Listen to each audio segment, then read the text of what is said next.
어떤 일을 할 때는 순서가 있습니다. 그런데 우리가 살면서 어떤 일을 먼저 해야 될지 모를 경우가 있습니다. 문제가 꼬이고 상황이 복잡해지면 어디서부터 풀어야 되는지, 무엇을 해야 되는지 도대체 모를 때가 많이 있습니다. 오늘 야곱이 그랬습니다. 창세기 34장 30절 말씀에 보면 야곱이 시므온과 레위에게 이르되 너희가 내게 화를 끼쳐 나로 하여금 이 땅의 주민 곧 가나안 족속과 브리스 족속에게 악취를 내게 하였도다. 나는 수가 적은즉 그들이 모여 나를 치고 나를 죽이리니 그러면 나와 내 집이 멸망하리라. 어떻게 이 문제를 풀어야 될지 답이 없는 상황이었습니다. 지금 야곱이 당면한 문제가 어떤 문제냐면 죽느냐 사느냐의 생존의 문제예요. 하나님의 해결책은 베델로 올라가라는 거예요.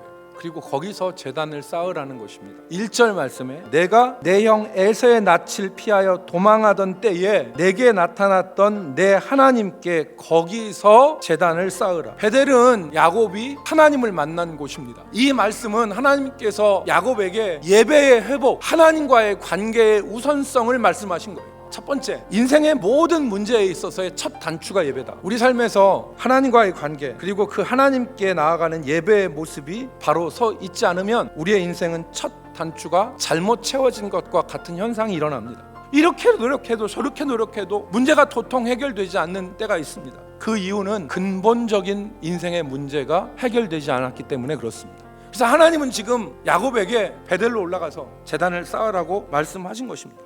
인생의 첫 단추와 같은 예배, 무엇보다도 중요한 하나님과의 관계, 이것을 중요하게 생각하는 저와 여러분이 되기를 주의 이름으로 축복합니다.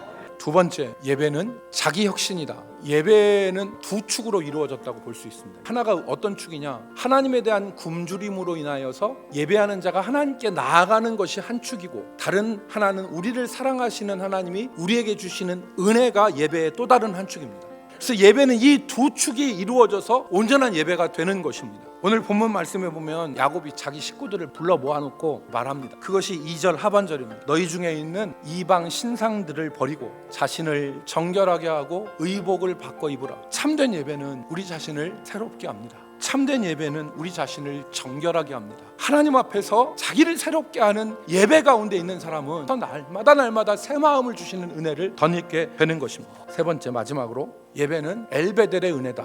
6절 말씀에 야곱과 그와 함께한 모든 사람이 가나안 땅 루스 곧 베델에 이르고 그가 거기서 제단을 쌓고 그곳을 엘베델이라 불렀으니 이는 그의 형의 낯을 피할 때에 하나님이 거기서 그에게 나타나셨습니다. 야곱은 베델에 가서 제단을 쌓고 엘베델이라 불렀어요. 왜 그랬습니까? 이 루스는 하나님의 집이었기 때문에 베델이라고 한 거예요. 그런데 거기서 또다시 하나님을 만난 거예요. 은혜를 받았던 자리에서 또다시 은혜를 받았기 때문에 그 장소를 베델이라고 얘기한 거예요. 예배는 엘베델이에요. 오늘 우리 교회에 이 엘베델의 은혜가 있기를 주의 이름으로 축복합니다. 참된 예배는 날마다 엘베델의 은혜를 경험하는 것입니다. 여러분, 말씀을 정리하겠습니다. 우리가 당면한 현실과 문제 가운데서 무엇을 먼저 풀고 무엇을 먼저 해결해야 합니까? 하나님과의 관계가 바로 되고 하나님께 드리는 예배가 바로 되어야 되는 것입니다. 그때 내가 새로워지고 내가 변화되어는 자기 혁신의 역사, 그리고 내 환난 날에 내게 응답하시고 내가 가는 길에서 나와 함께 하시는 하나님의 은혜를 경험할 수 있는 역사가 이 예배 가운데서 일어나는 것입니다.